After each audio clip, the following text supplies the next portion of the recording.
여러분 안녕하세요. 지금부터 2026학년도 전공역사 교사 임용고시 이것저것 설명회 안내를 해 드리겠습니다. 일단 저는 오랫동안 희소고시학원 그리고 인강 샘플러스 여기서 강의하고 있는 이승권이라고 합니다. 안녕하세요. 이거 들으시는 여러분 모두 합격하시기를 바랍니다. 처음부터 두 손 모아 간절하게 기도할게요. 여러분이 시험 보실 거는 2025년 11월 말이고 학년도는 1년 더 먼저 나가기 때문에 여러분이 시험 보시는 2025년은 2026 학년도입니다. 그래서 그 학년도하고 실제 연도하고 조금 구분하시기 바랍니다. 수능하고 조금 달라요. 오케이. 제 가끔가다 교실이 건조해서 목 관리 때문에 가끔 이렇게 끌 때가 있으니까 그런가 보다 하세요. 그때보다 물 한잔 할게요. 그러면은 대체로 시간은 대략 1시간 조금 더 걸리고요. 그다음에 설명하는 쪽 방법은 올해 및 작년 최근 이렇게 출제된다. 그러니까 출제 경향이 첫 번째고 두 번째는 출제 대상, 그러니까 수험 도서입니다. 어디서 출제되는가? 그거 두 번째.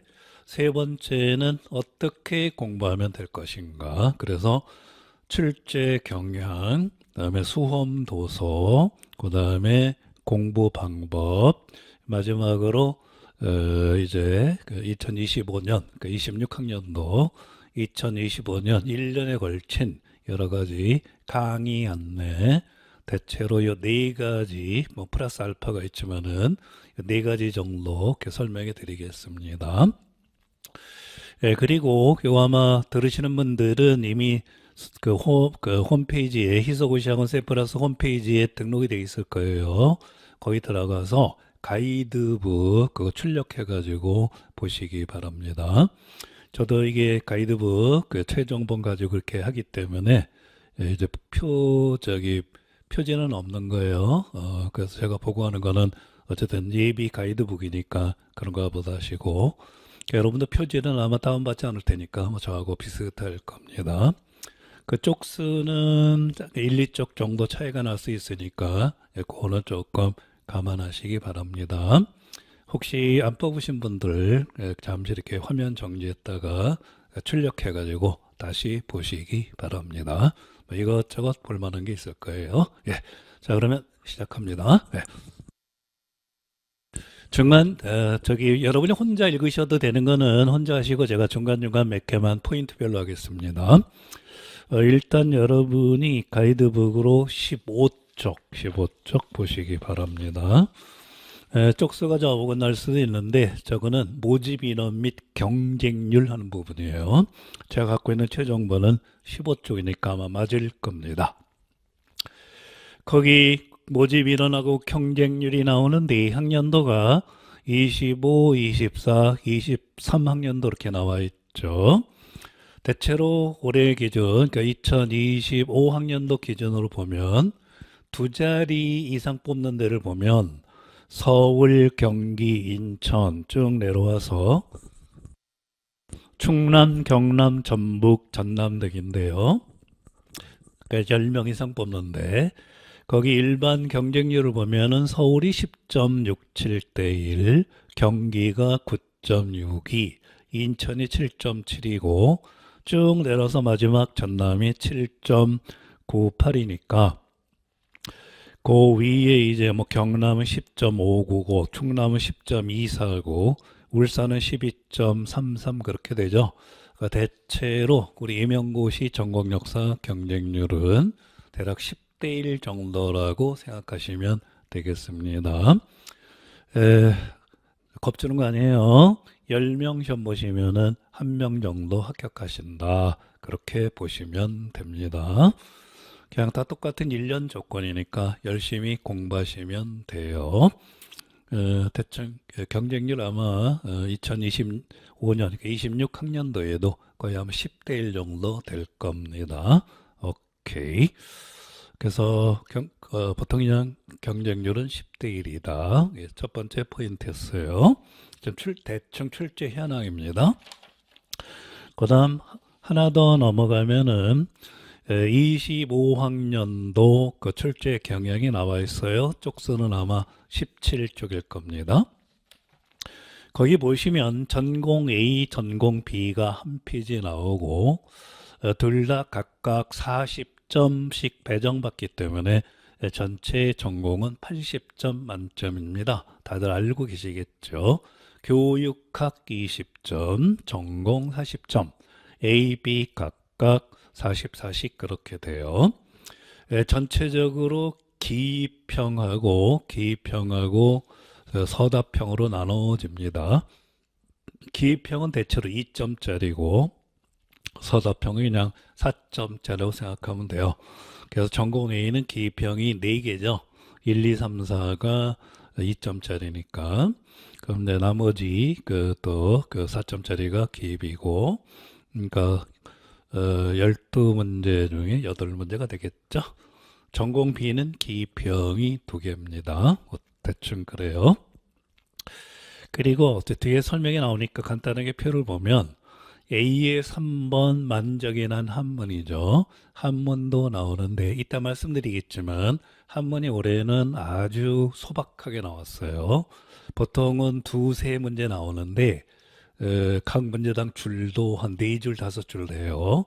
합치면 거의 8줄, 9줄, 많으면 10줄 정도 되는데 올해는 거의 3줄 정도입니다. 오케이. 옆에 보면은 적중 내역 쭉 해서 모의고사 문제풀이 기본교재에서 쭉 하면 B형 맨 아래 보면은 총 23문항 중 모의고사에서 18문항, 문제풀이 그다음에 3문항, 기본교재에서 2문항 대충 그렇게 나왔습니다. 보통 그 모의고사 기준으로 할 때 20문제 내외 정도 되게 적중한다라고 생각하시면 돼요. 이렇게 되는데 그러면 모의고사 빼놓고 모의고사의 문제풀이의 기본교재에서 그러면은 18모 세툴에서 그러면 100%다 적중했냐, 당신 자신 있냐, 그렇게 얘기할 텐데 너무 다그치면은 좀 그렇지만 대체로 그러합니다. 여러 가지 이유 중에 하나가 임용고시가 한 30년쯤 됐어요. 본격적으로 94년 5년부터니까 1994. 그 사이 어떤 패턴 같은 게 있어요. 그러니까 패턴을 분석하면은 대체로 출제 경향을 알 수가 있습니다. 거기 이제 30년 정도 봤다는 거. 그 다음에 여러분이 이제 우리 교실에 들어오신다면 여러분 교실 선배가 대략 10,000명 좀 넘어요. 그러니까 저랑 같이 공부했던 여러분 교실 선배가 10,000명 좀 넘고 선두그룹은 지금 아마 현장에서 연륜이 있어서 부장교사 하시거나 아마 그럴 겁니다. 그래서 그 학생들하고 이제 쭉 하다 보면은 일종의 패턴이 생겼다라고 생각하시면 돼요. 그래서 이렇게 하다 보니까 좀 어느 정도는 적중이 좀 꽤 된다. 그렇게 생각하시면 돼요. 자, 이렇게 한번 해볼게요. 여기 이제 기본 패턴입니다. 기본 패턴인데 출제되는 거 보면은 뭐 이렇게 나오는 경우도 있고 빨간 걸로 할까요? 또 뭐 이렇게 나오는 경우도 있어요. 그러니까 이 부분들 이 부분들 이제 보통 벗어난 문제라고 그래요. 벗어난 문제. 한두 문제 정도 나온 경우가 있어요. 그러니까 교수님 자기만 하시는 그런 문제라고 생각하시면 됩니다. 그런 문제가 간혹 나오는데 드물어요. 따라서 오늘 제가 말씀드리는 거는 거의 30년 정도 틀 안에서 나오는 이 부분이라고 생각하시면 됩니다. 아시겠죠? 대체로 여기서 출제돼요. 책도 그렇고. 그래서 이것을 염두에 두시기 바랍니다. 가운데로 이동하겠습니다. 그래서 여러분의 교우실 선배들 때문에 적중도 비교적하고 그렇게 된다라고 생각하시면 됩니다. 자, 그러면 이제 올해도 이렇게 출제됐고 뭐 작년도 그렇게 됐는데 그럼 이게 출제 경향입니다. 그럼 이제 하나가 끝난 거예요. 두 번째, 그러면 이제 어디서 출제되느냐? 한 장만 넘기시면 될 겁니다. 그게 이제 뭐라 그럴까? 이제 19쪽이죠. 그거 하기 전에 한쪽 18쪽을 잠깐 보고 가세요.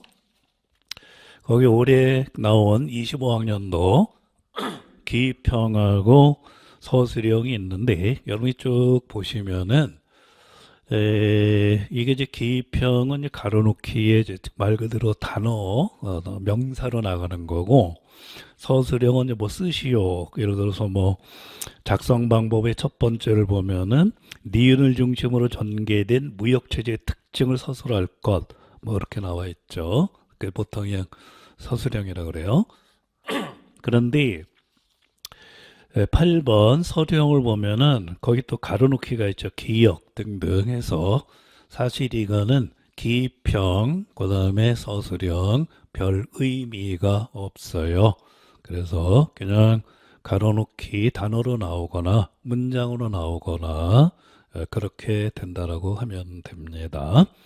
기평, 서술형 그렇게 나눴지만 별 의미는 없다. 그렇게 생각하세요. 네. 자, 그럼 이제 그걸 넘어서서 이제 본격적으로 거기 출제 경향을 좀 하고 넘어가겠습니다. 그러니까 저기 19쪽이 되겠죠. 그러니까 출제 경향 조금 더 보겠습니다. 1번 총 23문항 중 역결혼 6, 한국사 6, 서양사 6, 중국사 5 그렇게 출제됩니다. 6666 해야 되는데 23문항이기 때문에 중국사는 5개 배정받은 것 같아요. 그러나 동그라미 2번을 보면 역결혼 20, 한국사 20, 서양사 20, 중국사 20해서 배점은 똑같게 됐습니다. 작년부터 조금 이렇게 되는 것 같아요. 그러니까 2023년에 본 시험부터. 그 전까지는 제가 보통 얘기하는 6, 7, 4, 4, 1, 1. 역결혼 6문제, 한국사 7문제, 서양사 4문제, 중국사 4문제, 그다음에 일본사 1문제, 기타 보통 아3사라 그래요. 뭐 동남아시아, 서남아시아, 아프리카, 아메리카, 아프리카에서도 나온 적이 있습니다. 그래서 보통 아3사라 그래서 6, 7, 4, 4, 1, 1이 표준 모델이었는데 작년부터는 그냥 그 배점은 다 20이고 6, 6, 6, 6, 6, 그러니까 역결혼까지 6, 6, 6, 5 이런 시스템인데 이렇게 되는 거는 출제위원 상호 간의 약간 조절, 그 다음에 각각 출제위원의 취향에 따라 달라지는데 그 밑에 보면 다시 말씀드리겠습니다. 그러면 어쨌든 표준 모델로 역결혼 6, 한국사 6, 6, 6, 6, 5 그렇게 되는데 한국사만 하면 6개로 한번 해봅시다. 시대가. 그러면 보통 고대라고 해요. 고대. 그러니까 삼국에서 남북국까지 고대, 고려, 그 다음에 보통 조선전기, 조선후기, 조선말기, 일제시대, 현대사 그러면은 대체로 7개가 되는데 근데 요즘은 이제 6개가 돼서 그냥 고대, 고려, 조선, 조선 말기, 그다음에 일제시대, 현대사 이렇게 나오는 것 같아요. 그러니까 고려시대에서 하나 나옵니다. 이런 공부하시면 예를 들어서 고려시대 이것저것 공부할 거 많죠. 그 중에서 하나 나오니까 입장 바꿔서 여러분이 출제를 하신다 그러면은 일단 중요한부터 나겠죠. 중요한 거. 그래서 대체로 공부가 가시적이고 제가 출제 예상, 적중할 수 있는 근거 중에 하나입니다. 아무래도 의천이나 진울 상대적으로 중요하죠. 또 뭐 무신정변의 사회 변화라든가 등등등 여러 가지가 있어요. 그래서 공부는 나선형으로 하셔야 되거든요. 처음부터 이렇게 알뜰살뜰 자세히 하지 마시고 처음에는 큰 거부터 하시기 바랍니다. 서양사도 6이에요. 그래서 뭐 고대, 중세, 근세, 근대, 현대 그러면 대체로 돼요. 그래서 그리스 로마에서 한 문제, 중세에서 한 문제, 15, 16에서 한 문제 그런 식으로 생각해 보시면은 공부하는 요령이 생길 겁니다. 그러니까 앞으로 공부할 때 처음에는 중요한 것부터 해라. 제가 보통 골품제를 말씀드리는데 그냥 진골부터 해라라고 얘기합니다. 진골 말고도 뭐 육두품, 사두품도 나와요. 근데 나선형으로 이렇게 넓혀가시면 됩니다. 여기서 말이 많았던 거는 고려에서 한 문제 나온다. 서양 고대사에서 한 문제 나온다. 중국도 고대에서 한 문제 나온다. 그래서 전체적인 방향을 잡아 드리려고 한 겁니다. 오케이. 다시 가이드북 보세요. 3번 모두 자료 제시형, 자료를 번역하거나 해석해서 푸는 문제입니다. 예를 들어서 위아더 해군의 원인을 쓰시오. 그렇게 안 나옵니다. 자료를 보고 야 요게 위아더 해군이구나. 그럼 원인 뭐 어쩌고 저쩌고. 아 요게 루터의 종교 개혁이구나. 그 중에 요걸 물어보는구나. 그런 식으로 하는 겁니다. 그래서 증문즉답은 거의 없어요. 모두 자료 제시형. 그래서 자료 분석 능력 좀 키우셔야 됩니다. 그 다음에 그대로 아까하고 겹치는 건 빼겠습니다. 6번 한문사료 한문항 출제됐어요. 이번에 한문사료 한문항 출제됐어요. 이번에 한국사 관례상 한두 문항 보통 두세 문제인데 올해부터 한두 문항으로 줄었고 그 다음에 한문사는 보통 한국사에서도 나오지만 중국사에서도 출제된 경우가 있으니까 그런 거 보시기 바랍니다. 올해는 출제위원들이 서로 논의하시기를 학생들이 한문을 어려워하니까 안 낼 수는 없으니까 조금 줄이자. 그래서 조금 줄였는데 이것이 과연 2026학년도 또 27학년도 그렇게 될지는 모르겠어요. 그러니까 어쨌든 한문은 조금 공부하셔야 됩니다. 한문보다는 조금 줄었다. 그거는 아마 당분간은 지속될 것 같아요. 그렇게 잘 기억하시고요. 다음에 올해 난이도는 7번 중상 상하급 정도고 변별력 문항. 올해 문제는 상당히 잘 내셨어요. 전체적으로 기억을 보면 18학년도부터 점차 난이도가 높아져서 계속 유지되고 있습니다. 학년도 16, 17 학년도는 굉장히 쉬워서 교과서에서 한 60%, 70%가 나왔어요. 그러나 18학년도부터 꽤 어려워서 아마 21학년도 정도 되면은 거의 난이도가 9등급으로 나눴을 때 상상 또는 상중까지 올라가서 학생들이 아주 그냥 혀를 내두르고 그랬습니다. 네, 보통 그냥 9등급으로 나눴을 때 상하 또는 중상, 중중 그렇게 나와요. 여기에 입각해 보면은 올해는 난이도가 중상 또는 상하급 정도고 변별력 무난했다라고 하면 됩니다. 그래서 어쨌든 보통 여러분들 이따 나오겠지만 중상 정도를 표준 모델로 하시면 됩니다. 그러니까 적당히 어렵게 나와요. 쉬운 문제, 적당히 어려운 문제가 골고루 섞여 있어 공부 실력에 반영되는 괜찮은 출제였음 그렇게 됩니다. 실제 문제를 보면은 아주 쉬운 문제, 그 다음에 그냥 아주 쉬운 문제, 적당히 어려운 문제, 아주 어려운 문제, 손 못 대는 그게 4개 이상 나눠요. 위로부터 하면 아주 어려운 문제, 적당히 어려운 문제, 쉬운 문제, 아주 쉬운 문제. 올해 골품제도 같은 거는 처음에 이게 뭐지? 저도 헷갈릴 정도로 너무 쉬웠어요. 그런 게 조금 나옵니다. 만약에 교수님들이 변별력을 하려면 적당히 어려운 문제를 많이 내시면은 내공에 따라서 점수가 나오는 좋은 문제가 됩니다. 중요한 거는 어려우면 똑같이 어렵고 쉬우면 똑같이 쉽다는 거예요. 그래서 쉬운 문제 별로 안 좋아요. 적당히 어려운 문제가 많을수록 좋습니다. 아주 쉬운 문제 안 좋고 쉬운 문제 안 좋아요. 왜? 누구든지 다 쓰기 때문에 변별력이 없습니다. 너무 쉬워서 어느 때로 맞출 수도 없어요.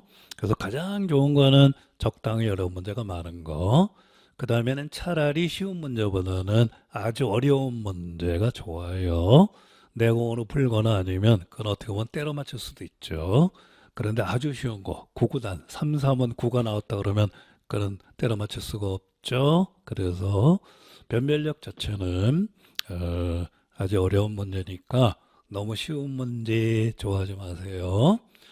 지금 당장 시험 봐도 분포도는 똑같아요. 대부분 80%는 그 컷에 관계없이 컷 부근에 은하수처럼 이렇게 모여 있습니다.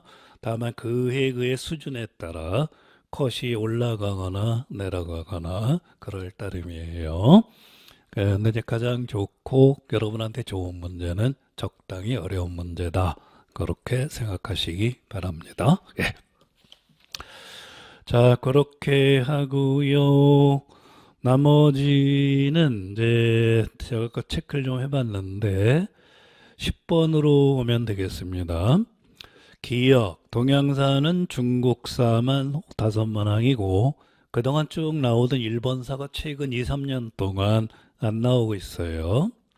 서양사는 유럽사만 6개고 아삼사, 서남아시아, 동남아시아, 오스만 투르크, 라틴 아메리카 그런 거는 배제됐는데 요거는 앞으로 그렇게 된다라기보다는 출제 들어가신 분들이 자기 재량껏 그렇게 하신다 그럽니다. 그러니까 일본사도 나올 수 있고 최근 패턴은 대개 중국사랑 같이 겹치는 그런 데서 나와서 일본사, 오스만 터키나 인도사 아직은 전혀 안 나온다라고 얘기하기 힘들어요.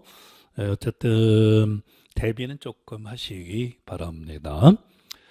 올해 이렇게 나왔다고 내년에 또 그렇게 나오는 거 80% 정도는 그렇지만 20% 정도는 변경되니까 조금 주의하세요. 굳이 보려면 최근 5년 동안의 출제 경향, 5년, 3년도 아니에요. 5년 정도면 됩니다. 5년 출제 경향을 쭉 보고 거기서 방향을 찾으시는 거는 괜찮아요.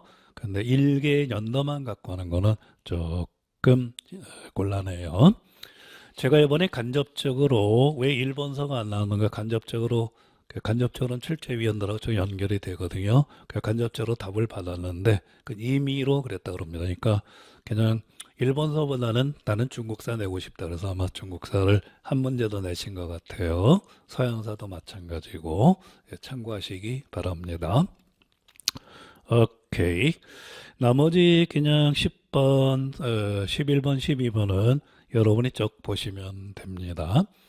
따라서 여기까지가 아까 조금 간략하게 했는데 대체로 출제 경향입니다. 여섯 문항, 다섯 문항, 배점은 모두 20점, 자료 제시형, 기평, 서술형 구분, 의미가 없다. 한문이 나오긴 나오는데 조금 약해졌다. 그 다음에 난이도는 보통 최근 5년 이상은 중상급 정도다. 그렇게 하고 그 다음에 일본사하고 아삼사가 배제됐지만은 그거는 출제위원 임의로 그런 거니까 내년에도 꼭 이렇게 나온다는 보장 없다. 그런 식으로 해서 다시 한번 말씀드렸습니다. 이제 정식으로 아마도 여기까지가 이렇게 출제됐습니다 하는 그런 거예요. 그 포인트를 잘 기억하시고요. 넘어가시면은 이제 크게 수험 도서가 나옵니다. 그러니까 여기서 출제된다 그렇게 돼요. 쭉 한번 봅시다. 제가 가끔가다 찬잔할게요. 네.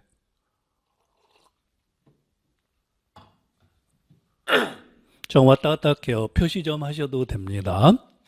책 옆에. 그러니까 통독해야 될 책들입니다. 통독. 처음부터 끝까지. 역결론의 2개입니다. 역사교육의 이론, 그 다음에 역사교육의 내용과 방법 표시하세요. 필독 도서입니다. 올해도 여기서 많이 나왔어요. 이건 처음부터 끝까지 쭉 읽어야 돼요. 보통 이론 저기 내용과 방법 그러기가 그래서 표지 가지고 이론은 보통 청록책이라고 하고 내용과 방법은 녹색책이라고도 합니다. 제가 조금 이따 청록책, 녹색책 하면은 요거라고 생각하세요. 오케이. 예.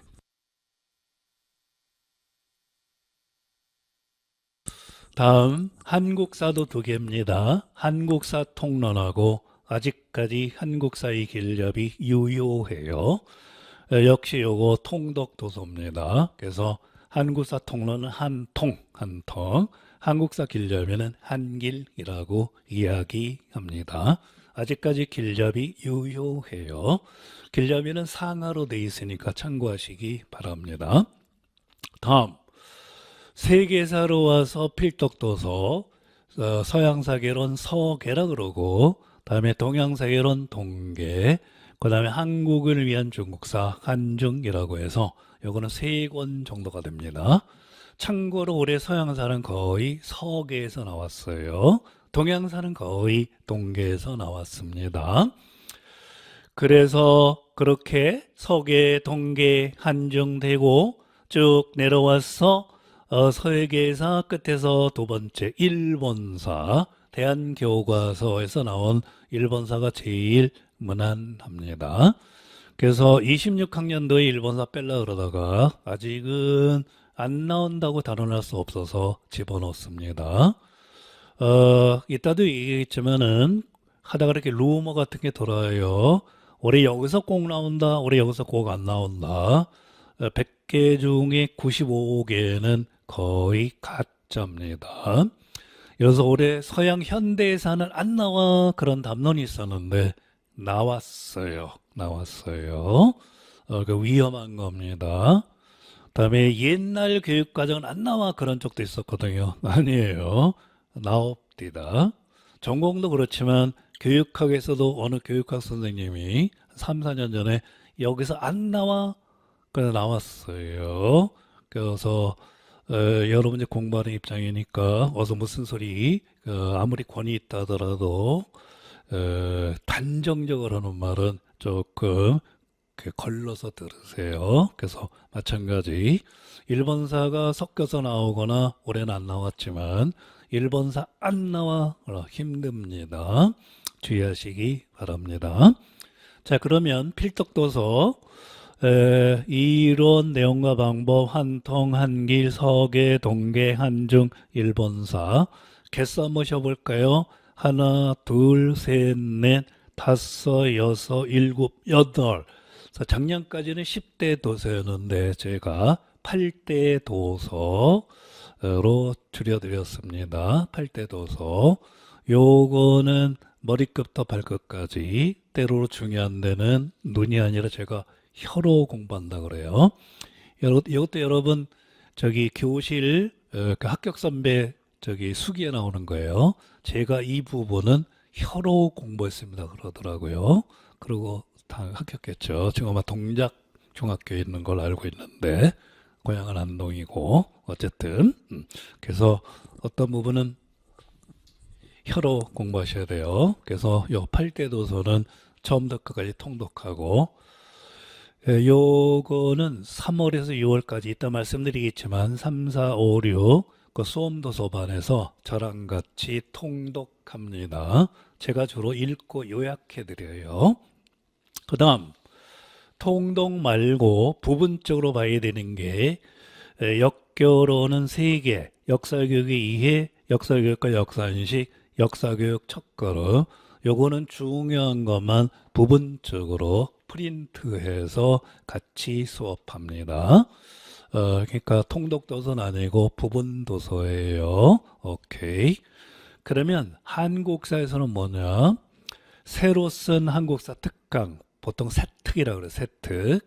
그 다음에 뿌리 깊은 한국사, 세미 깊은 이야기, 줄여서 뿌셈. 그 다음에 시민의 한국사. 그래서 새특, 뿌셈, 시민사라고 이야기합니다. 이것도 부분적으로 합니다. 새특 같은 건 처음부터 끝까지 쭉 읽어도 괜찮은데 2부에 조금 생활 관련 같은 게 많아서 제가 아직까지는 길잡이를 필독 도서로 하고 세특도 봐야 되는데 그냥 부분적으로 제가 그거는 다 이렇게 요약해서 나눠드리니까 걱정하지 마세요. 그래서 크게 전체 도서, 필독 도서, 부분 도서 이렇게 나눠지고 있는데 지금 부분 도서 말씀드리고 있습니다. 다음에 세계사 쪽은 거의 하나 정도예요. 서양사 강좌 정도면 됩니다. 서양사 강좌. 그러면 8대 도서는 저랑 같이 처음부터 끝까지 하고요.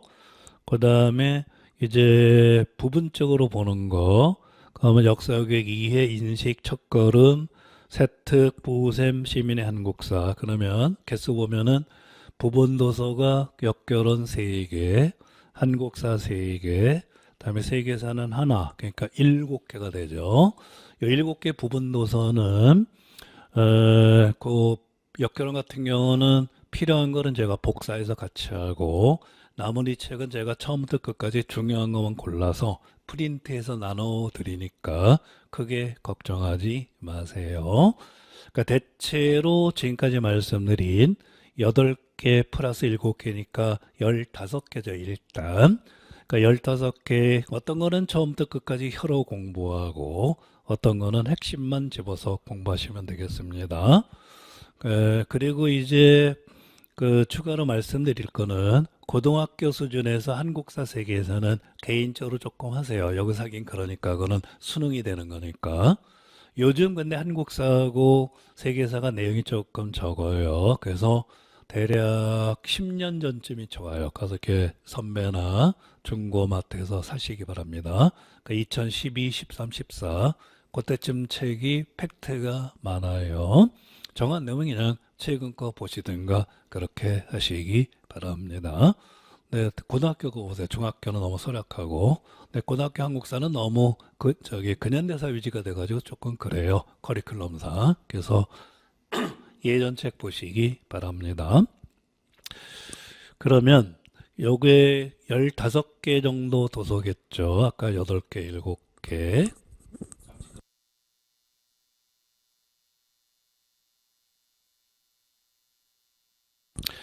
그러면은 아까 일부러 그렸는데 이렇게 할게요. 요 네모에 나오는 게 되게 15개 책 그 범주가 요 네모에 있는 거예요. 여기서만 나오는 것이 아니라 벗어난 문제가 있어요. 이렇게 풀처럼 나온 거. 요거까지 하려면은 제가 다시 이동하는 게 좋겠네요. 요거까지 하게 되면은 외연이 너무 넓어서 거의 뭐 30대 도서, 50대 도서 그렇게 돼가지고 출제될 확률이 적어요. 이런 거 거의 10년, 20년마다 한 번씩 나오는 교수님의 그 취향 때문에 그런 거니까 공부는 여기 중심으로 하시기 바랍니다. 물론 이런 데서 나와요. 근데 여기까지 하려면은 3년 이상 걸려요. 요거만 하는데도 절대 그렇게 하지 마세요. 절대 그렇게 하지 마세요. 임용고시는 확률 게임입니다. 아시겠죠? 그래서 이렇게도 충분히 합격하고 제가 지금까지도 강의할 수 있는 근거는 바로 요거라고 생각하면 돼요. 잘 기억하시기 바랍니다. 가운데로 다시 이동할게요. 지금 그게 두 번째 어디서 출제되느냐 수험 도서 요거 가지고 하고 있습니다. 오케이. 이렇게 되고 요거 말고 그 고등학교 한국사 세계사 교과서는 개인적으로 하시고요. 그 다음에 그러면 이제 제가 그 일요일이 기본 과정인데 지금까지 말한 15개 도서 중에 핵심 되는 것만 제가 다시 재편하는 게 교재입니다. 그래서 맨 아래 희소 전공 역사 교재가 나오고 있죠. 오늘 제가 책을 좀 갖고 왔는데 잠깐만 기다려 보시면 여기 이제 제 교재예요. 이렇게 돼 있습니다. 아마 보실 수 있죠. 여기 이제 지붕은 여러분의 그 합격 울타리 안에 들어오세요 하는 그런 뜻이기도 합니다. 이 교재가 좀 돼서 올해 바꿀지 안 바꿀지는 아직 미정이에요. 그냥 가도 해도 되거든요. 왜냐하면 출제 경향이 크게 달라지지 않아서. 그래서 어, 다시 공부하시는 분들, 이거 가지고 공부하시는 분들은 이 책 그대로 쓰시고요. 다음에 새로 하시는 분들은 개강하기 전에 학원에 조금 문의하시거나 아니면 공지가 갈 겁니다. 현재로서는 반반, 새 교재가 나오거나 아니면 작년 교재 그대로 쓸 겁니다. 새 교재가 나와도 오탈자 고치는 게 좀 많고 특별히 크게 들어갈 내용은 없어요. 아주 깊은 거는 수험도서 그때 해야 되기 때문에 큰 걱정은 하지 마시기 바랍니다. 다만 요거 든 거는 요게 15개 도서 엑기스는 다 들어가 있다. 그러니까 다시 말씀드리면은 요 내용 위주로 기본 교재가 돼 있다. 그러시면 됩니다. 당장 올해도 팩트로는 한 통에서 자작 나오고 많이 나왔어요. 한 통 동계 서계, 그 다음에 역결혼 2개, 역사교육 2회, 그 다음에 역사교육 이론, 그 다음에 내용과 방법. 거기서 많이 나왔습니다. 쓸데없이 다른 스터디에서는 이 책 저 책 하는데 극단적으로 말하면 그 책에서 안 나오는 건 아닌데 제가 말씀드린 15개 도서 다시 더 줄여서 8대 기본 도서 그거부터 공부하시고 약간 내공이 생기면 서양사 총론이나 다른 거 하셔도 돼요. 근데 그 본인이 알아서 잘 하셔야 됩니다. 잘못하면 자기 만족이 끝나요. 예를 들어서 서양사 책이 몇 개 있지만 그냥 서계를 30번 보는 게 1년 내내 더 나을 수도 있어요. 본인이 알아서 하시는 거지만. 그러니까 서계 20번 보고 나머지 10번은 다른 걸로 본다. 물론 나름대로 전략적으로 되지만 별로 안 좋아요. 그리고 제가 8대 도서 외에 또 플러스 알파에서 조금 더 해드리는 게 있다 그랬죠. 그것만 가져도 충분합니다. 이 컬이 가지고 예컨대 재작년 경우는 서울 수석도 우리 교실에서 나왔어요. 만약에 다 기분 나쁜 소리지만 다 떨어졌다, 수석도 없다 그러면 제가 다른 식으로 할 텐데 그냥 이렇게 하니까 수석도 하고 합격도 많이 하고 그러더라고요. 우리 교실 출신 합격자가 3천에서 한 5천 명 정도 돼요. 3천에서 5천. 재밌게 전국 공립 사립 말고 공립 중고등학교가 3천 개 정도 되더라고요. 조금 줄었을지 모르겠지만. 그러니까 이론상 각 학교당 여러분 교실 합격 선배들이 있다라고 생각하면 돼요. 심지어 여러분의 은사들도 이 교실 출신 그런 경우가 종종 있어요. 아마 그럴 수 있을 겁니다. 고등학교 발령 났거나 중학교 같은 경우 은사보다 한 10년쯤 있다 다시 오고 고등학교는 한 4년쯤 있다 다시 올 수 있으니까 그렇게 하고요. 그 다음에 여러분의 그 이미지를 위해서 제가 책을 하나하나 조금 말씀드릴게요. 이해하는 건. 좀 갖고 왔거든요. 이게 역사교육의 이론이고 남색책이라고도 하는데 보통 청록책이라 그래요. 그러니까 대부분 갖고 계시겠지만 혹시나 해서 말씀드립니다. 원래 여기 화면 이렇게 내려가지고 하려고 그랬는데 막 얼굴 비치고 사람이 좀 이상하게 나오더라고요. 그래서 그냥 생으로 하기로 했습니다.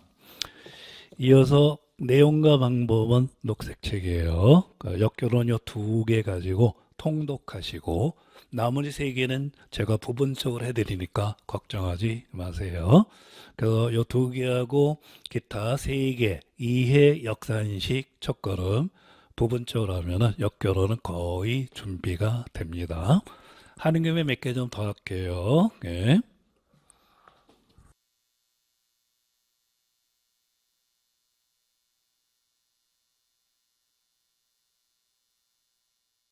필독 도서가 한 통입니다. 여기 사정판인데 이렇게 돼 있어요. 그냥 한번 보세요. 그 다음에 길잡이는 상권학원인데 상권은 연두색으로 돼 있고 학원은 약간 주황색으로 돼 있어요. 그래서 상권만 갖고 왔습니다. 오케이. 아직까지는 유효합니다. 그리고 통독 도서는 아닌데 작년에 나와서 그 책이 그런대로 괜찮아요. 부분적으로 보셔야 됩니다. 그 용어는 7개 세컨드 도서지만 특별히 한번 갖고 왔어요. 나온 지가 최근이 돼서. 새로 쓴 한국사 특강 세특 주로 1부, 2부 중에 1부에서 많이 나옵니다. 원래 이게 대학 교재 강의용으로 나온 거기 때문에 교수님들한테 익숙해요. 오케이. 예. 이왕하는 거 좀 더 할게요. 세계사. 예.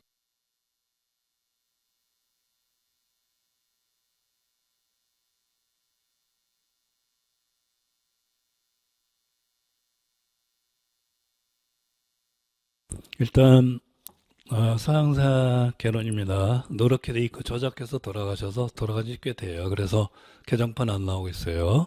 최근 3, 4년 이상 거의 여기서 나오고 올해 예를 들어서 현대사 같은 경우도 이 책에서 나왔어요. 경제 위기, 브레튼 우즈 체제 무너지는 거, 4차 중동 전쟁, 이란 뭐 저기 혁명 그래가지고 계속에 서계.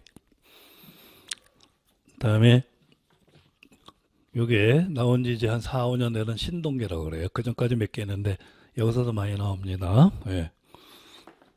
마지막으로 한중. 이 한중은 근현대사가 잘 돼 있어서 근현대사 위주로 보는데 이것도 거의 통독하니까 그냥 그런 거 보다시기 바랍니다. 오케이. 예. 아까도 말씀드렸지만 이렇게 화면으로 하고 그러니까 좀 이상하더라고. 이렇게 저도 비추고 그래가지고. 예.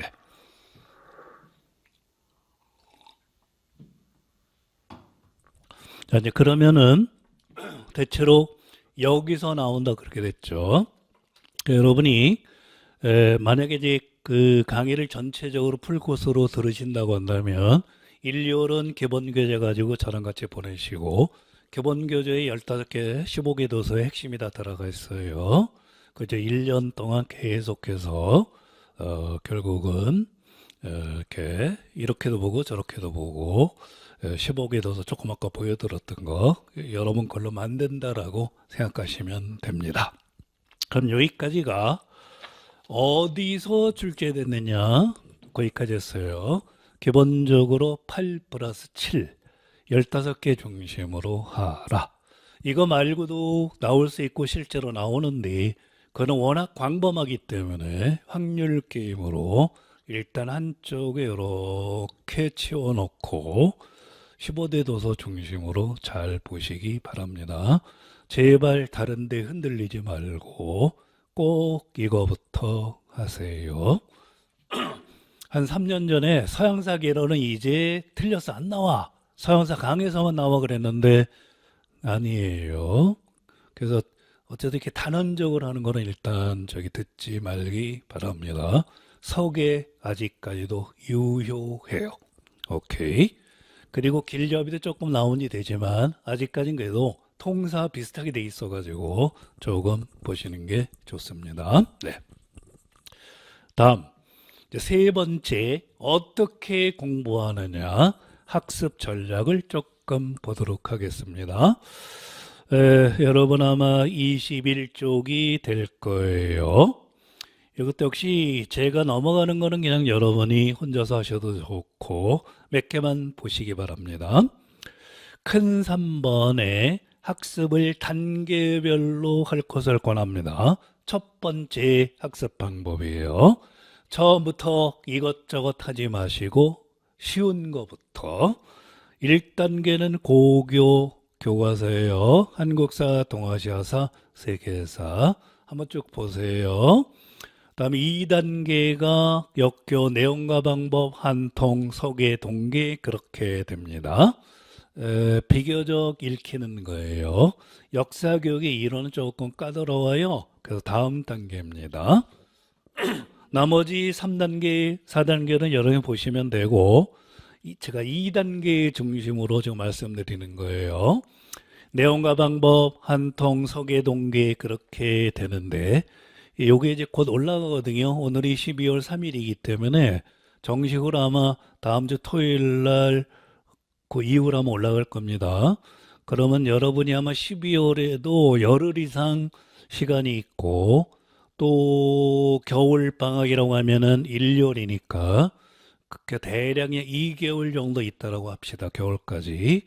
그때 공부하실 때 혼자서라도 하실 때 2단계 책 보셔야 돼요. 내용과 방법 한 통 서계 동계인데 굳이 보시면 네 개 동시에 보지 말고 하루 그러니까 하나부터 보시기 바랍니까? 한 통을 통독하고 서계 동계 그렇게 보시는 게 좋고 조금 그러면 두 개 정도 일주일에 월화수 뭐 목금토 그래가지고 세 개까지는 난삽합니다. 가장 좋은 거는 한 통 동계 서계 중에 하나부터 시작하세요. 그리고 이론과 방법, 거기 내용과 방법 역결은 좀 항상 어렵거든요. 그래서 이론보다는 쉽지만 내용과 방법은 2월에 하세요. 2월에. 그래서 1단계는 한 통 동계 서계 중에 하나 이상이면 돼요. 한 통만 1월에 보셔도 됩니다. 그러니까 1월에 한 통 서계 동계 중에 하나 이상 보시면 되고 역결혼이 왠지 난 그럴 것 같아 해서 보셔야 되는데 1월엔 보지 마시고 2월부터 보시기 바랍니다. 인지 구조가 임고 전공 역사로 환원돼야지 여러분이 이렇게 이해가 잘 되니까 그렇게 생각하시기 바랍니다. 그래서 공부 방법 첫째 단계별로 하라. 겨울부터 잘 보내시기 바랍니다. 그 다음 4번 한문 문제는 어쨌든 한문 예상 나오니까 한문 학습도 병행하시기 바랍니다. 또 한문 제끼지 마시고 조금 하시는데 매일매일 하시는 게 좋고 가장 좋은 거는 EBS 수능 한문 기초부터 하시면 돼요. 기초부터 EBS 교재 집에 있거나 아니면 구입하셔가지고 EBS 수준이면 충분합니다. 1열 듣고 조금 더 보시기 바랍니다. 우리 수업 코스에 한문 코스도 있긴 있어요. 근데 개인적으로 그냥 조금 약하신 분들 EBS 보시기 바라요. 그 다음 5번 기출문제 최근까지 적절히 활용. 기출문제는 출제 경향에 도움을 주고 방향을 제시합니다. 그리고 기출 또 나오는 경우도 많아요. 기출은 시험 보기 전에 반드시 한 번 이상 보셔야 되는데 그러면 기출은 언제 보는 게 좋으냐? 내공에 따라 달라요. 이번에 아슬아슬하게 안 되신 분은 이거 보는 날 기준으로 오늘부터 보셔도 됩니다. 그러나 처음 하시는 분들은 내공이 쌓은 다음에 보세요. 해발 1000으로 치면은 한 700, 800 이상 올라왔을 때 그때 기출을 봐야지 기출의 전반적인 묘미를 느낄 수 있습니다. 그러니까 내공 처음 하시는 분들은 1, 2, 3, 4, 5, 6 하지 마세요. 대략 9월 정도 돼야만 눈에 들어올 겁니다. 기출은 내공에 따라 다르다. 당장 오늘 푸셔도 되는 분이 있고 아니면 1월 아니면 4월 7월 그러나 9월에는 누구든지 9월까지는 한 번은 보셔야 돼요. 그래야 기출 맛을 알 수 있어요. 기출의 맛이 100인데 내공이 약한 채 보면은 30, 50밖에 못 느껴요. 별로 좋지 않습니다. 오케이.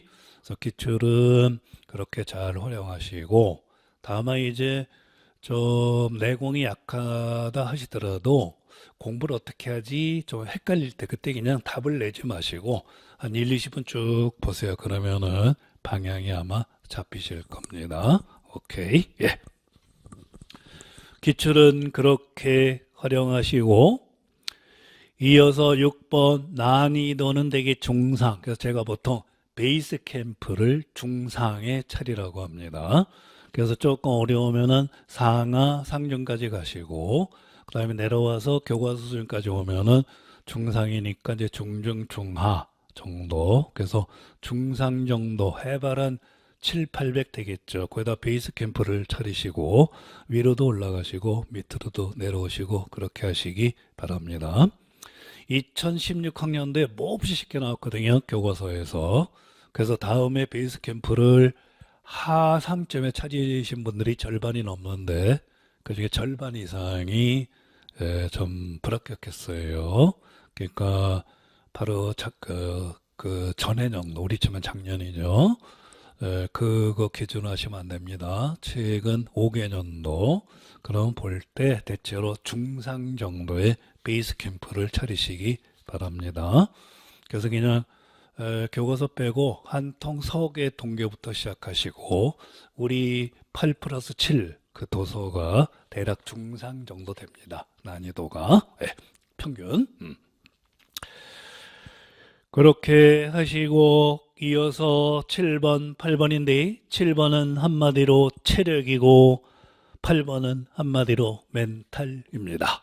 따라서 임용고시는 여러 가지 무슨 싸움이다라고 할 수 있는데 결국 임용고시는 기억력 싸움이고 체력 싸움이고 멘탈 싸움이다. 그렇게 이야기할 수 있어요. 물론 다른 싸움도 되긴 돼요.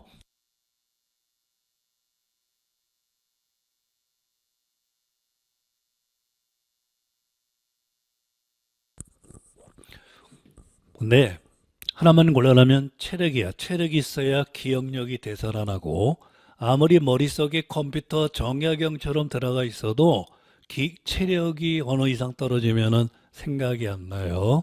여러분 아마 공부하다 그러실 경우가 있습니다.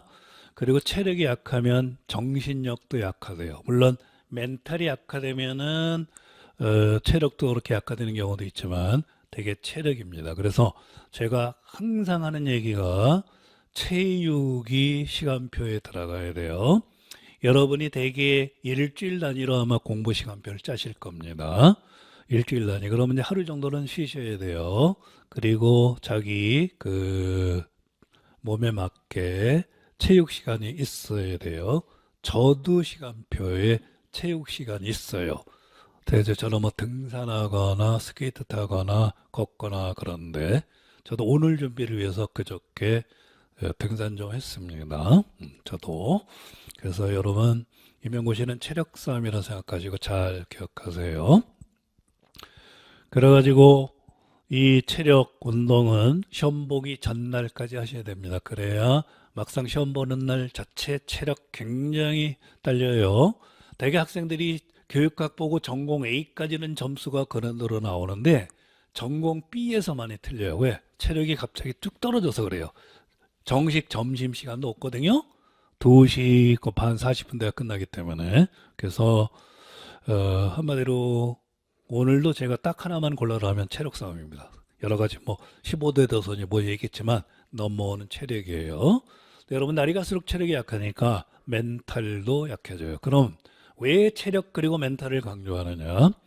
아까 여러분한테 변별력이 가장 좋은 거는 아주 어려운 문제, 아주 쉬운 문제, 쉬운 문제가 아니라 적당히 어려운 문제라 그랬죠. 그래서 변별력이 가장 좋고 좋은 문제, 출제위원들이 참 잘 내셨다는 거는 적당히 어려운 문제가 많은 게 좋은 문제예요.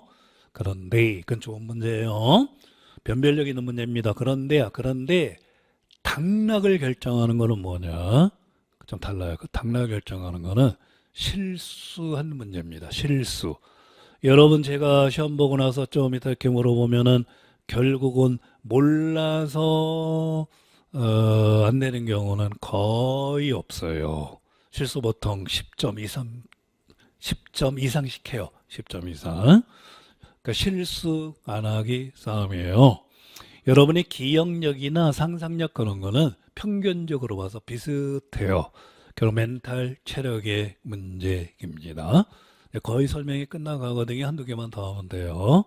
그런데 어쨌든 명심하시고 체력이 약하신 분들 오늘부터 아니면 이번 주부터 운동 처음부터 그렇게 과격해가면 안 돼. 처음에는 뭐 10분, 20분, 30분 하다가 나중에 제대로 하시고 일주일에 2번 이상 하셔야 됩니다. 참고로 여기서 너랑진 여기서 헬스클럽이 많거든요. 거기 다니는 학생들이 많은데 우리 역사 학생들이 제일 많다고 그래요. 샤워장에서 막 서로 만나서 민망하고 그렇다고 그러더라고요. 운동 열심히 하세요. 그렇게 하시고 또 하나 이번 주부터 해야 되는 게 또 하나가 한문이에요. EBS 한문 좀 보시기 바랍니다. 한문이 올해는 2점짜리로 세 줄로 나왔는데 근데 교수님 또 나름대로 하는 거니까 한번 조금 더 공부하시기 바랍니다. 오케이. 그래서 중간 정리하면 운동은 이번 주부터, 한문도 이번 주부터, 그리고 겨울 2단계, 한 통 서계 동계 하나 정도 있고, 역결혼하고 싶으면은, 파란, 녹색 책 2월부터 하시라. 그 중간 정리예요. 오케이. 예. 그러면은, 대체로 됐죠? 다시 한번 우리 취미생활 3번 단계별로 하라. 4번 한문 이번 주부터 하라. 5번 기출문제 내공에 따라 풀어라. 6번 베이스 캠프는 중상점에 차려라. 7번 체력, 8번 멘탈. 심신이 같이 있어요. 신하고 심, 신. 그래서 결국 체력이 약하면 멘탈 무너지고 멘탈이 약하면 체력도 무너집니다. 임용고시 체력 싸움이에요. 잘 기억하시기 바랍니다. 자, 그러면 이렇게 출제된다. 다음 두 번째, 이러이러한 책에서 나온다. 세 번째, 이렇게 공부하라까지 했어요. 8대 도서 플러스 7, 전체적으로 15개. 제발 어디 이렇게 이상한 소리 듣고 서계나 동계 저기 발로 차버리지 말고 이거 중심으로 하세요. 제발. 오케이. 예. 자, 마지막으로 강의 안내하고 끝내드리겠습니다. 2차는 모르고. 그게 아마 연간 커리큘럼이 나올 겁니다. 그 페이지로 23쪽입니다. 아마 여러분들 거의 23쪽일 거예요. 강의 코스. 크게 내용 정리반, 수험 도서반, 그 다음에 특강반, 문풀반, 기출풀이반, 모의고사반, 총정리, 그 다음에 2차 대비 그렇게 되죠. 그럼 일단 1차까지 하면 반이 하나, 둘, 셋, 넷, 다섯, 여섯, 7개 있습니다. 쉽게 말해서 요게 임용고시 요거 노란 거 물론 요 뾰족뾰족한 것도 가끔다 말씀드려요. 요걸 해발천이라고 합시다. 해발천이라고 하는 임고산이라고 합시다. 요 임고산을 저랑 같이 일단 1차 대상으로 7번 등산한다 하면 돼요. 하나, 둘, 셋, 넷, 다섯, 여섯, 7. 코스는 달라요. 동쪽에서 올라가고 서쪽에서 올라가고 그 정도 돼야 어디 가서 겨룰 수 있습니다. 링에 올라갈 수 있다. 그런 말이에요. 네. 조금만 더 설명할게요. 네.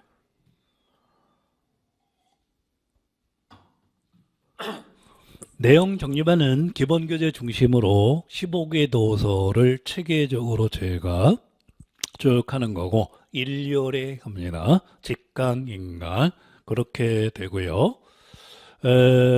요 내용 정리반만 87% 정도 소화하면은 수석은 못해도 합격 가능하고 실제 그런 예가 있어요. 한 10여 년 전에 어떤 학생은 기본교재에 푹 빠져가지고 기본교재 강의만 3번 들었어요.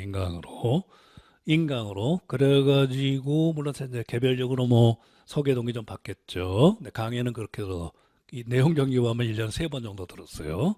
그래가지고 서울 합격해가지고 지금 아마 딴 데로 갔을 텐데 첫 발령이 여의도 중학교에 발령받은 경우가 있습니다. 그래서 사실 내용 정리반 기본 교재가 우리 클래스 알파요 오메가예요. 근데 하루아침에 자기 있게 안 되죠. 다음 코스가 수험 도서반입니다.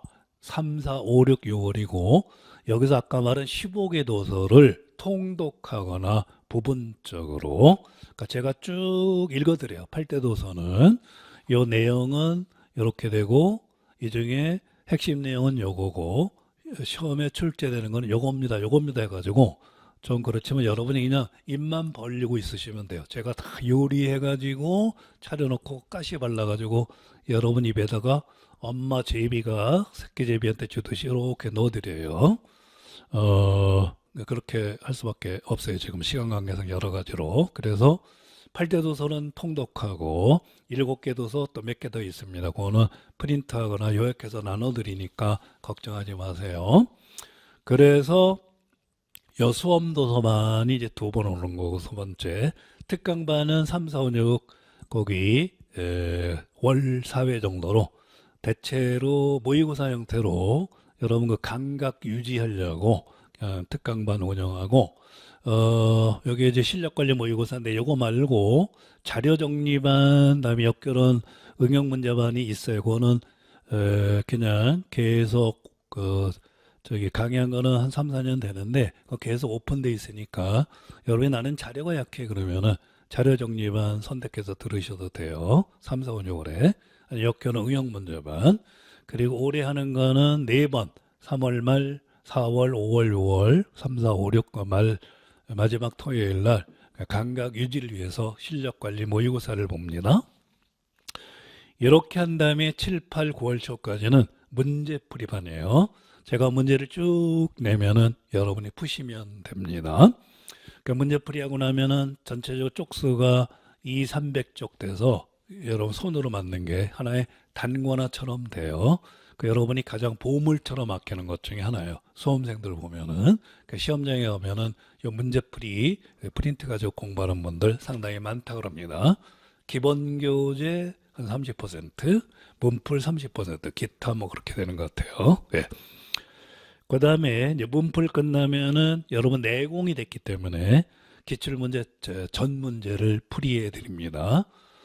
그래서 이제 한 번은 주제별로, 한 번은 연도별로, 되게 짝수 연도는 주제별로 하고, 홀수 연도, 그러니까 2025년은 이제 연도별로 하겠죠. 그래서 한 4주 걸려요. 그러고 나서 이제 드디어 모의고사반이 됩니다. 모의고사는 11번 평균 10일 내외고요. 횟수는 더 많이 하고 싶은데 여러분이 조금 늘어지시더라고요.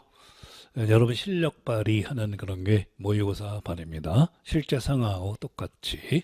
그 모의고사에서 보통 20문제 정도 나와요. 평균 등등.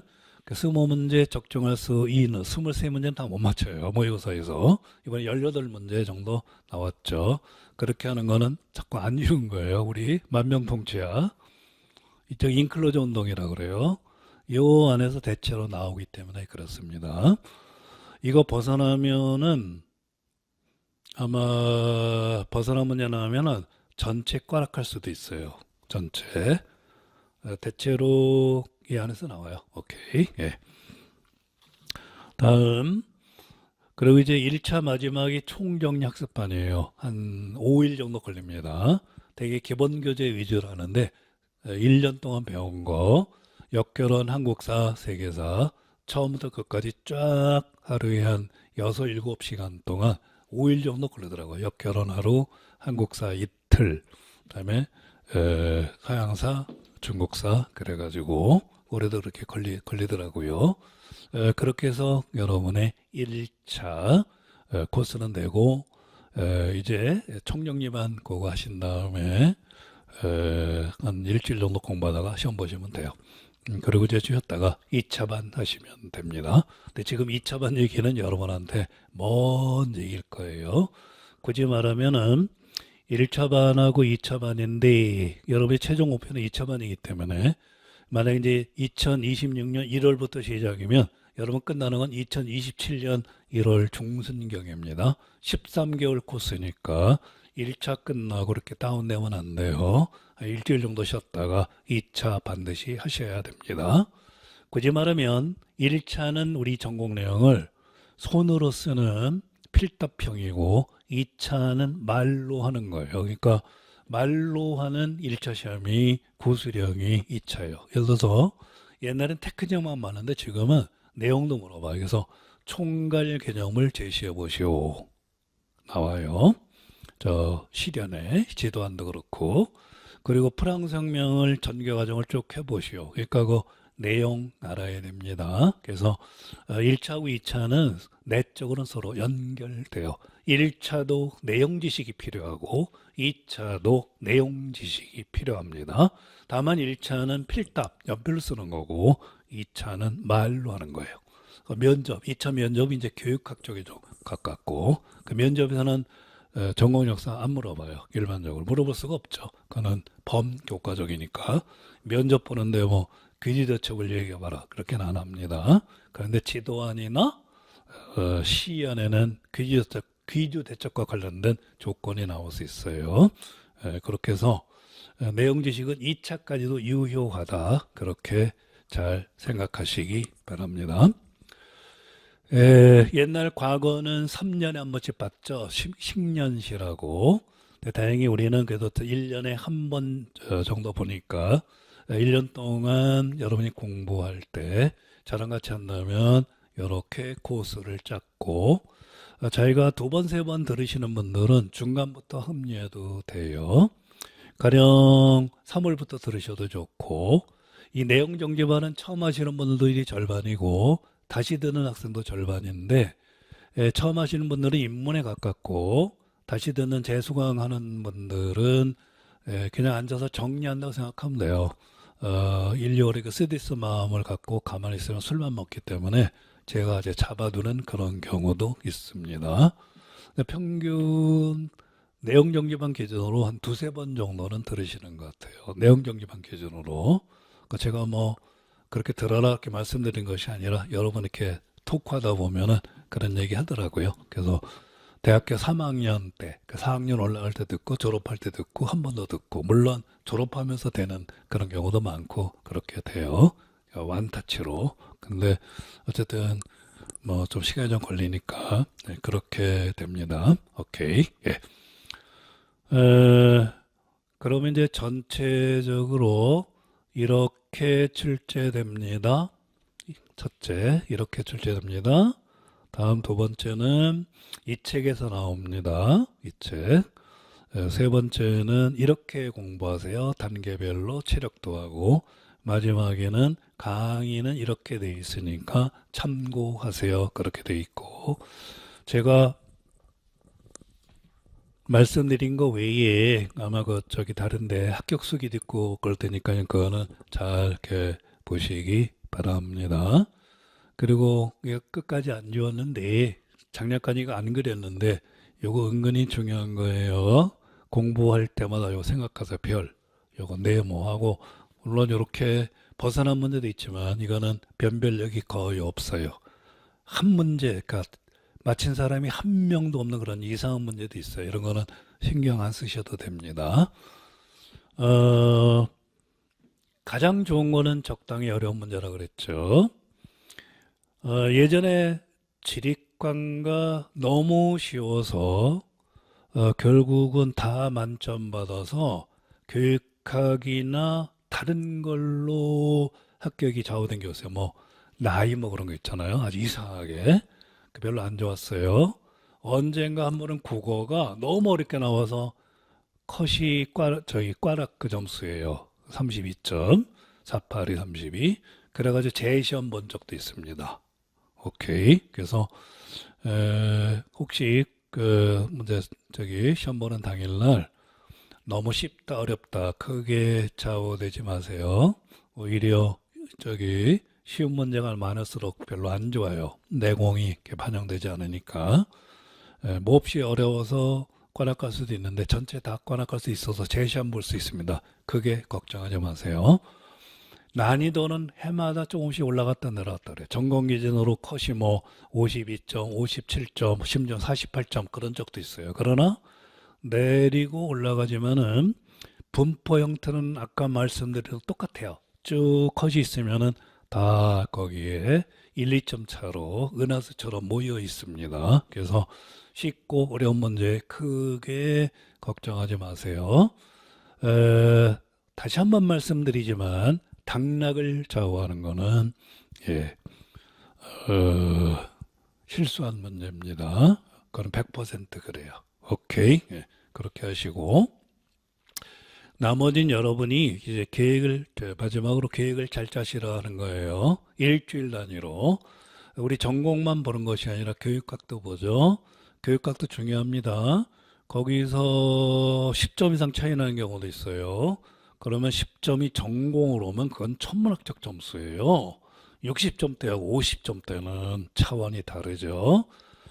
전공 굉장히 잘 봤는데 교육학과나으로 안 되는 경우 종종 있습니다. 편식하지 마세요.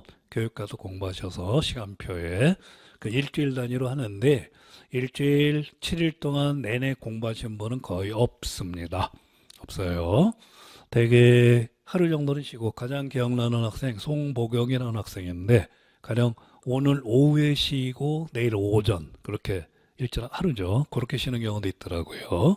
쉴 때는 주로 뭐 영화 보고 그런다 그러더라고요. 그러니까 대개 일주일에 하루 정도는 쉬세요. 그 대신 체육, 운동은 좀 하셔야 됩니다. 그리고 전략적으로 자기가 공부 잘 되는 데가 있을 거예요. 내가 공부방이 잘 된다. 학원 자습실이 잘 된다. 아니면 스터디 카페 아니면 일반 독서실 아니면 모교의 도서관 있죠.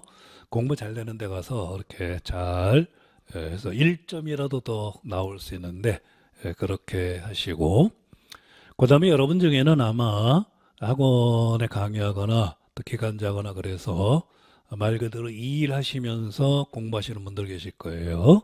그게 걱정하지 말고 일할 땐 열심히 하시고 좀 쉬었다가 공부하시면 됩니다.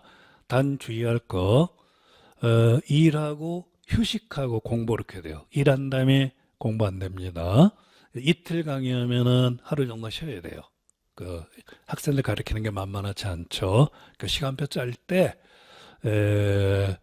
일한다, 휴식한다, 공부한다 그렇게 하시고 어떤 학생은 자기 모교 고등학교에서 기간제였는데 대개 이제 4, 5시 끝나잖아요. 고등학교. 근데 근처에 자기 대학교 모교가 있었어요. 그래서 6시부터 11시까지 모교 도서관에서 하루에 한 5시간 공부한 거죠. 그래서 서울에 합격하신 분 계십니다. 그러니까 일하시는 분들 일하세요. 걱정하지 말고. 이 다른 사람 전일제로 공부하는 사람은 어떡하지? 아닙니다. 무슨 일이 일어날지 모르고 일하면서 합격한 경우 굉장히 많아요. 작년에도 있었습니다. 요렇게 지도했던 기억이 나는데 하세요. 그 대신 다른 거 하지 마세요. 술 먹거나 하지 마시고 오로지 공부하고 그러니까 다시 일하고 쉬고 공부하고 사교 생활은 하지 마시기 바랍니다. 그럼 뭐 전체를 잘 알겠지만 스마트폰 멀리 하시고 스마트폰 하다가 밤새는 경우도 있는데 그거 먼저 컨트롤할 나이는 되셨죠? 예. 그 개인적으로 궁금한 거 있으면은 저기 질문방에 올리시면 돼요. 이렇게 오픈돼 있으니까 아니면 그냥 학원으로 이렇게 저거 하면은 제가 이렇게 답해 드리겠습니다. 아마 궁금한 게 계실 거예요. 그냥 개별적으로 질문하세요. 등등등. 이것저것 했는데 명심하실 건 체력입니다. 그리고 결국 이제 철저 경향 왔었으니까 체력을 바탕으로 15개 도서, 15개 도서, 8대 도서에 세컨드 7개, 15개. 대개 상반기 6월까지는 8대 도서 중심으로 빡빡 공부하시기 바랍니다. 공부하다 보면 나름대로 이렇게 신화 같은 게 있어요. 어떤 학생은 서계만 23번 봤다고 굉장히 힘듭니다. 어떤 학생은 내가 올해 쓴 볼펜이 뭐 20몇 자루더라. 계속 이렇게 쓰면서 하니까 그런 어떤 신화 같은 게 남아요. 자꾸 반복 학습하셔야 되는데 가령 서계를 읽는다 할 때 처음에 2번까지는 시간이 걸려요. 2번까지 시간이 걸립니다. 예를 들어서 한 번 읽고 2번 읽는데 20시간 걸렸다고 합시다. 그럼 세 번째부터는 반비례해서 시간이 팍팍 줄어요. 세 번째부터 그러니까 첫 번째, 두 번째까지 20시간 걸렸다면 한 번 읽는데 세 번째부터는 절반으로 줄어요. 10시간. 그래서 나중에는 5시간, 3시간. 그래서 일정 레벨 그대로 유지하시면 됩니다. 주기적으로. 저도 서계 동계 매일 보겠죠. 그래서 저는 그냥 지하철에서 X자를 읽어도 돼요. X자를 읽어도 머릿속에 떠올라요. 제가 뛰어나서 그런 것이 아니라 맨날 봐서 그래요. 그러니까 여러분도 자꾸 보시다 보면 X자로 쭉 읽을 수 있습니다. 다 내용이 들어와요. 그래서 일하시는 분들 걱정하지 마시고 대신 다른 사회생활 하지 마시고 하루에 1시간이라도 2시간이라도 3시간이라도 자기 시간 내서 이렇게 잘 하시기 바랍니다. 늘 하는 얘기인데 교사가 되고 싶은 분은 대개가 아니라 반드시 교사가 돼요. 요거 끝나고 어디다 적어놔도 돼요. 그리고 가끔가다 자기 가슴에 손을 얹고 내가 과연 교사가 되고 싶은가? 어긋날 때마다 흔들릴 때마다 잘 컨트롤 해보세요. 전일제로 공부하던 인강으로 듣건 직강으로 들으시건 일을 하시건 안 하시건 교사가 되고 싶은 분은 반드시 돼요. 제가 여러분 교실 선배한테 확인한 철칙입니다. 철칙. 생활관리 잘 하시기 바랍니다. 좋은 결과 있기를 바라요. 체력을 바탕으로 굳건한 멘탈을 가지시면서 15개의 도서 씻고 자꾸 씹어서 반복해가지고 여러분 피와 살이 돼서 내년에는 현장에 가서 학생들 가르치기를 기원하십니다. 늘 하는 얘기인데 끝날 때는 그래요. 예. 자, 여러분 모두 합격하세요. 건투를 빕니다. 화이팅.